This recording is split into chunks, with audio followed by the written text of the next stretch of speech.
შეუჩერდება თუ არა საქართველოს მოსახლეობას ვიზა ლიბერალიზაცია ევროკომისიის პრეზიდენტის მიერ ქართული ოპოზიციისთვის გაგზავნილი წერილი ისევ პოლიტიკური შეფასებების თემა.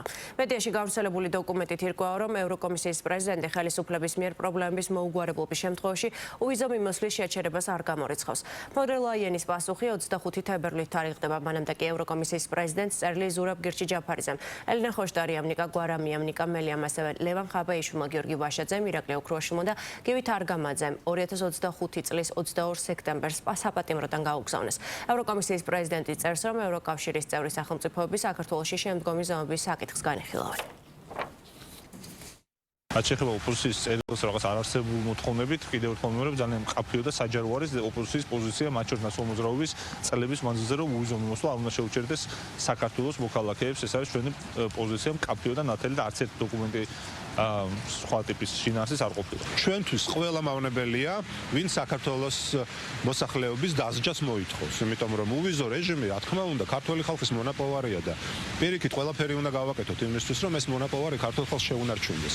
რა დააშავა ქართულმა ხალხმა, ეხლა კობახიძის და რამდენიმე ოცნების მაღალჩინოსნის დანაშაულების გამო ქართულმა ხალხმა პასუხი რატომ უნდა აგოს და კიდევ ვიმეორებ, ეხლა მე არ ვიცი და არ მაქვს სათანადო, ასე ვთქვათ, საბუთები ამის დასამტკიცებლად, მაგრამ თუ ეს ასეა და თუ ოპოზიციიდან ვინმე ასე მავნებლობს, პირდაპირ უნდა დავარქოთ ყველაფერს თავის სახელი, რომ მავნებლები არიან. ერთი შანტაჟი, რომელიც მუდმივად გვესმის ევროჩინოსნების მხრიდან და რამაც რა თქმა უნდა არანაირი შედეგი არ გამოიღო და დროა რომ მათაც ისწავლონ, რომ ქართველებზე შანტაჟი არაფერს მიცემ და მეორეა ეს მეხუთე კოლონა ქართული ეგრეთ წოდებული არასამთავრობო ორგანიზაციები თუ ოპოზიციური რადიკალური ძალები, რომლებიც საკუთარი მოსახლეობის, საკუთარი ქვეყნის დასანქცირებას, მზიანის მიყენებას ცდილობენ იმისთვის, რომ დღის წესრიგი, რომელიც მათ გააჩნიათ, განახორციელონ, რეალურად ხელისუფლებაში აგენტურის დაბრუნება ვერ მოხდება, მათ შორის ვერც იმ შანტაჟით, როდესაც ევროპული ძალები იმ მონაპოვარს, რაც ქართული სახელმწიფოს რეალურად და ქართული ხალხის მონაპოვარია, მისი გაუქმებით ცდილობენ ქართველების დაშანტაჟებას. ამოცანა ერთია, რომ დაისაჯოს ყველა დაისაჯოს იმისათვის, რათა აღარ გადაწყვიტონ, აღარ დაუჭირონ მხარი, აღარ გადაწყვიტონ ხელისუფლებისათვის მხარდაჭერა. ხელისუფლებისათვის, რომელიც სტაბილურობის გარანტია დღეს ქვეყნისათვის.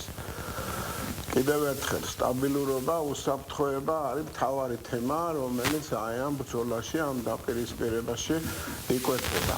მოიფიქრეს ახალი ამოცანა, ჩამოაყალიბეს, რომ საზოგადოება უნდა იყოს უკმაყოფილო ხელისუფლებისა, განსაკუთრებით ახალგაზრდები, ვინაიდან ისინი სწორედ იმისთვის ისჯებიან, რომ საქართველოს ხელისუფლების მიერ შეთავაზებულ აი ამ პოლიტიკურ გეგმას ამოცანას დაუჭირეს მხარი.